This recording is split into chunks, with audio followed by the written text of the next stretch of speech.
इसलिए बुद्ध ने कहा अपने आप को सबसे पहले सुधारो।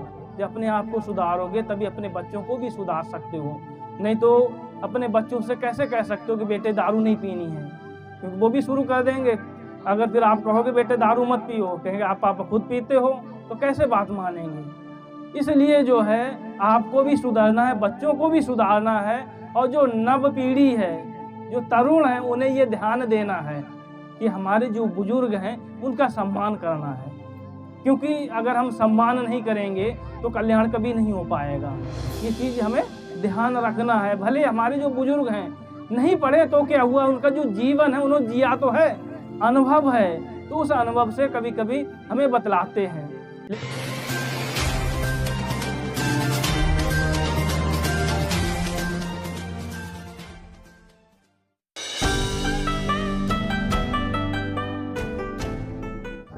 ये बुद्ध के समय की है। उस समय जनभाषा हुआ करती थी, जैसे कह सकते हैं आप लोगों की भाषा है। उस समय बिल्कुल वैसी ही भाषा थी, जनभाषा। तो इसलिए बुद्ध ने इस पाली भाषा को चुना था, जिसे मागधी बोलते थे। इसका पुराना नाम जो है वो मागधी था, कि मतलब बीच का क्षेत्र जो था बोली जाती थी। तो ये जो पाली है, बुद्ध के वचनों को सुरक्षित रखा, पाल के रखा है। इसलिए बाद में बुद्धमान लोगों ने इसे शब्द दिया पाली, पाली भाषा। तो उसमें जो है पहले नमो तस्स भगवतो अरहतो सम्मा संबुद्धस्स, आप लोगों ने कहा कि मैं नमन करता हूँ उन सम्यक संबुद्ध को जो अरहत और सम्यक सम हुए हैं, अपने तथागत भाव से, अपने तप से, अपने ज्ञान से। इसके बाद जो है आप लोगों ने 3 शरण ग्रहण की कि बुद्ध धम्म संघ की शरण जाती हूँ। ये जो शरण है इतनी कल्याणकारी है, जो भी अगर चला जाता है तो उसका जीवन सफल हो जाता है, सुखमय हो जाता है। लेकिन सच में जाना चाहिए।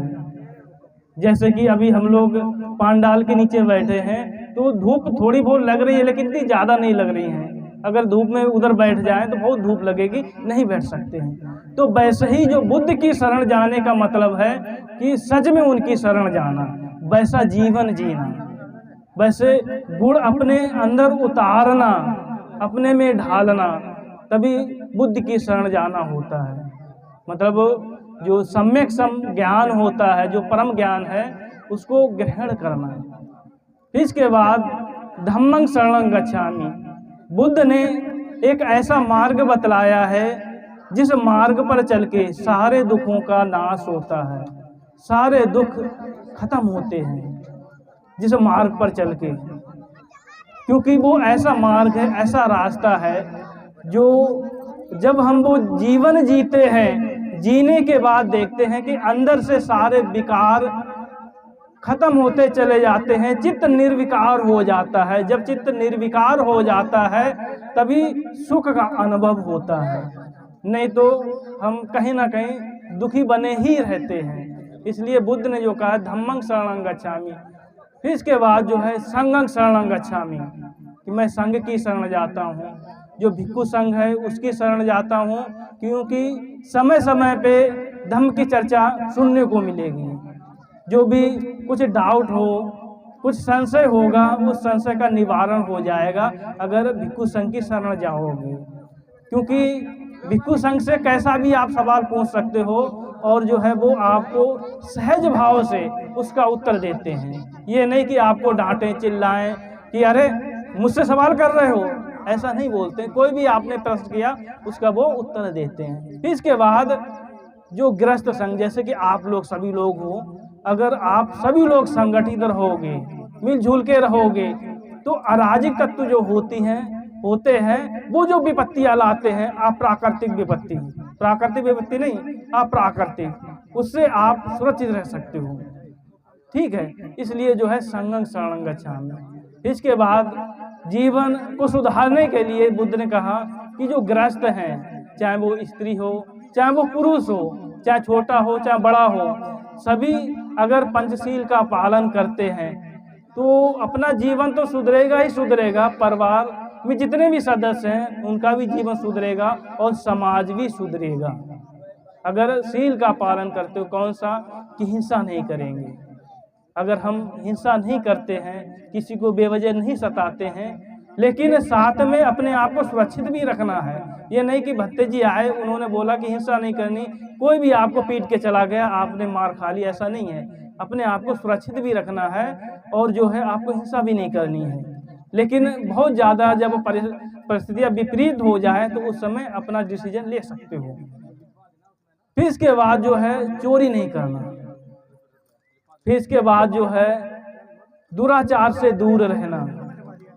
और चौथा जो है झूठ नहीं बोलना, चुगली नहीं करना, निरर्थक की चर्चा ना करना और गाली गलौज ना करना, मतलब किसी को कष्ट न हो ऐसी बातों की चर्चा ना करना।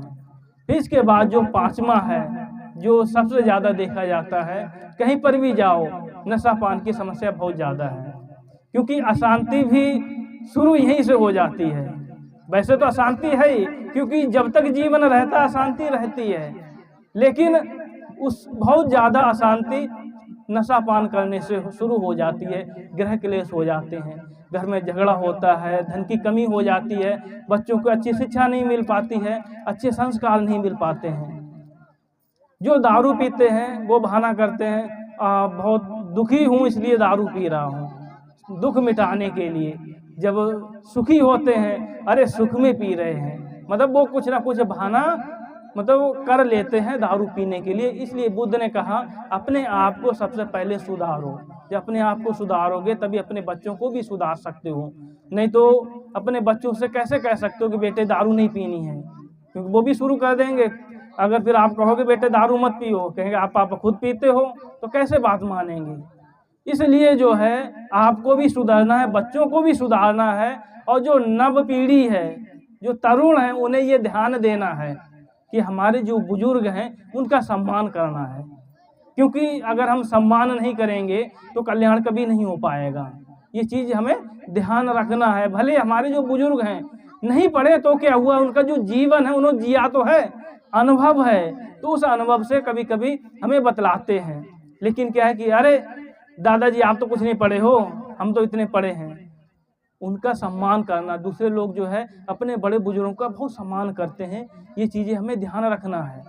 अगर ऐसा नहीं करते हैं तो धीरे धीरे हम गलत राह पर चलते चले जा रहे हैं, मतलब हमारा पतन होता चला जाएगा, कल्याण नहीं होगा। जैसे कि आज का जो दौर है, पुराने समय में जो हमारे बुजुर्ग थे वो धम्म को खूब अच्छे से, मतलब कहें कि बाबा साहब के जरिए से उसको जो भी है उस पर चले हैं, प्रचार किया है। लेकिन इस समय क्या है कि ना तो देखो अध्ययन कर रहे हैं, हमारे जो डॉक्टर वगैरह और वकील वगैरह कैसे बन गए, अध्ययन किया तभी तो बन गए, नहीं तो नहीं बन पाते। लेकिन अब मैं देख रहा हूँ कि समाज में जो तरुण लोग हैं पढ़ाई बहुत कम कर रहे हैं। अरे नौकरी नहीं मिलती है, अरे पढ़ाई तो करो, यहाँ नहीं मिल रही विदेश में जाओ, देखो कहाँ कहीं तो हर जगह आपको मिलेगी, हर चीज़ मिलेगी, लेकिन अपने आप को काबिल बनाओ। लेकिन क्या है कि यूपी में मैंने देखा है ज़्यादातर क्या होता है, नकल करके पास होते हैं और कहते हैं कि मैं इतनी पढ़ाई कर लिया है और नौकरी नहीं मिलती। जब इंटरव्यू वगैरह लिया जाता फेल हो जाते हैं, बाहर जाने की हिम्मत नहीं होती है। सबसे पहले ये मानो कि अगर गांव में रहते हो तो हमें कुछ करने की क्षमता मेरे अंदर है। जो व्यक्ति ये अपने मन में मतलब धारण कर लेता, मान लेता है कि मैं कुछ कर सकता हूँ, तभी वो कर पाता है। और यही अरे नहीं मैं गांव का हूँ, मैं कुछ नहीं कर पाऊँगा, अरे शहर में कैसे रहूँगा, ऐसा जो सोचेगा तो कभी तरक्की नहीं कर पाएगा। और जो बुद्ध का मार्ग है कभी ग्रहण नहीं कर पाएगा। बुद्ध का मार्ग बहुत कहें कि सरल भी है और बहुत कठिन भी है, क्योंकि शुरू कर दो सरल है, नहीं करोगे तो कठिन है। ये जैसे कि बहुत से लोग ये देखते हैं कि अरे भंते जी ने इतनी लंबी वदना की, वो मेरे समझ में नहीं आई। ठीक है, भंते जी पूरा समझा देंगे, समझाने के बाद कुछ पल्ले नहीं पड़ेगा, हिंदी में भी नहीं पड़ेगा। जैसे कि बुद्ध का जो पहला जब इतिपिसो भगवा अरहं कि वो अरहत थे, ठीक है, अब इसे समझाने में बहुत लंबा समय चला जाएगा, क्योंकि अरहत 10 संयोजनाओं को खत्म करने के बाद वो अरहत होते हैं। फिर सम्यक संबुद्ध, फिर सुगत, फिर विद्याचरण संपन्न, इत्यादि बहुत सारे मतलब जो बुद्ध के गुण हैं बहुत लंबे हो जाते हैं। लेकिन जो शुरू बात है, जो जीवन है, जैसे ही हम शुरू बात पे चलना शुरू करते हैं तो आप देखोगे अपना जीवन में एकदम से शांति शुरू हो जाती है। जैसे कि आज का विषय है कि अशांति, विश्व में जो अशांति है, अशांति कहाँ से शुरू होती है? अपने मन से ही शुरू होती है, अपने अंदर से ही शुरू होती है, कहीं बाहर से नहीं शुरू होती है। जब अपने अंदर से शुरू होती है तो सबसे पहले अंदर से ही खत्म करना चाहें, तभी शांति मतलब आएगी, अशांति तभी खत्म होगी। जैसे कि हम आपको एक सरल भाषा में एक कहानी सुना के जल्दी ही खत्म करूंगा क्योंकि समय निर्धारित है। एक भंते थे जो जंगल में ध्यान साधना करते थे, अपना जीवन यापन करते थे, लोगों को उपदेश वगैरह किया करते थे, ज़्यादातर अपना जंगल में ही जीवन बिताते थे। क्योंकि जो अरहत होता है, जो इस संसार से मुक्त हो गया है, वो इन मोह माया में नहीं पड़ता है।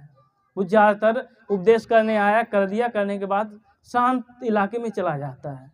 तो एक जो है व्यक्ति था, बहुत गरीब था, लकड़ी काट के गुजारा करता था। तो जाता था जंगल से लकड़ी काट के लाता था और बेच के अपना मतलब परिवार चलाता था। तो कभी कभी मतलब धन बहुत कम मिलता था कि एक समय का भोजन मिल गया तो दूसरे समय का जैसे शाम का फिर भोजन नहीं हो पाता। एक दिन थोड़ा हिम्मत करके आगे बढ़ गया और वो भंते जी ध्यान करते हुए दिख गए। दिखने के बाद भंते को प्रणाम किया तो भंते जी ने आशीर्वाद दिया और कहा कि बेटे इधर क्या करने आए हो? कि भंते मैं लकड़ी काटने आया हूँ और जो है मैं थोड़ा और आगे बढ़ गया हूँ। कि अच्छा। तो भंते ने देखा बहुत परेशान है, तो बेटा ऐसा करो थोड़ा और आगे बढ़ जाओ हिम्मत करके, वहाँ चंदन की लकड़ी है उसे काट के बेच दो। तो उसने वो आगे बढ़ा, चंदन का पेड़ मिल गए, उसने काट के जब वो मार्केट में वो चंदन की लकड़ी बेची तो धन ज़्यादा मिल गया। मिलने के बाद जो है जो एक समय का भोजन होता था तो 10 दिन का भोजन मिल गया। मिलने के बाद फिर जो है 5-6 दिन के बाद जो भी है फिर गया, फिर काट के लाया, फिर भंते जी मिल गए। तो भंते जी ने कहा कि वहीं पर भी टिके हुए हो? कि हाँ। कि और थोड़ी हिम्मत कर लो और आगे बढ़ जाओ। तो और आगे बढ़ा तो कहा कि आगे चांदी की खदान है, वहाँ चांदी मिल जाएगी। तो देखा चांदी मिल गई, चांदी बेच के और ज़्यादा समय गुजारा हो गया। फिर काफ़ी समय के बाद फिर गया तो भंते ने कहा और थोड़ा आगे बढ़ जाओ, वहाँ सोने की खदान मिल जाएगी। तो उसने सोना लिया और सोना जो बेच के लगभग 1 वर्ष तक खूब जीवन यापन अच्छे से किया है। जब धन आ जाता है तो क्या करते हैं, ऐशो आराम का जीवन जीते हैं, फिर भूल जाते हैं कि पहले मेरा कैसा जीवन था। फिर ये नहीं देखते हैं कि इसे और अच्छे से सुखमय बना सकें, प्रयास नहीं करते हैं। लेकिन फिर जो है गया, जाने के बाद फिर भंते ने कहा थोड़ा और आगे बढ़ जाओ, हीरे की खदान है। तो वो हीरा लाके बेचता है तो 10-15 साल तक अच्छे से गुजारा हो जाता है, घर अच्छा बन जाता है, बच्चे जो है और गाड़ी वगैरह, हम तो कहें कि जो जीवन जीने की जो साधन होते हैं वो साधन उसने मुहैया कर लिए। फिर और 1-2 बार गया, खूब अच्छे से मतलब कहें कि खूब अच्छे से घर परिवार चलने लगा, खूब धन हो गया और घमंड आ गया कि अरे मेरे बराबर कोई नहीं है। भंते जी के पास भी जाना बंद कर दिया। अब जो है वो धीरे धीरे देखो सबकी आयु पूर्ण होगी, मतलब बुजुर्ग होगा, वो बुजुर्ग हुआ कि अब चलो भंते जी से मिलते हैं। तो जाता है भंते जी से मिलता है और कहता है कि भंते जी आप यहीं पड़े रहते हो, मेरे पास आ जाओ, वहाँ पर मतलब आपको ये खिलाऊंगा वो खिलाऊंगा, खूब अच्छे से आपको रहने के लिए घर दे दूंगा, आप यहीं रहते हो। मतलब एक अलग जो घमंड होता है वो एक झलका जो धनवान हो जाता है। जैसे कि आज के समय में मैंने देखा है कि थोड़े पैसे वाले हो जाते हैं, वो एक झलक आ जाती है, वैसा जिसके अंदर आ जाती है तो वो पतन की तरफ जाते हैं। तो भंते ने कहा कि एक बात बताओ पहले क्या कर रहे थे? कि पहले मैं लकड़ी से जो गुजारा कर रहा था कि एक बार समय का भोजन मुश्किल से हो पाता था।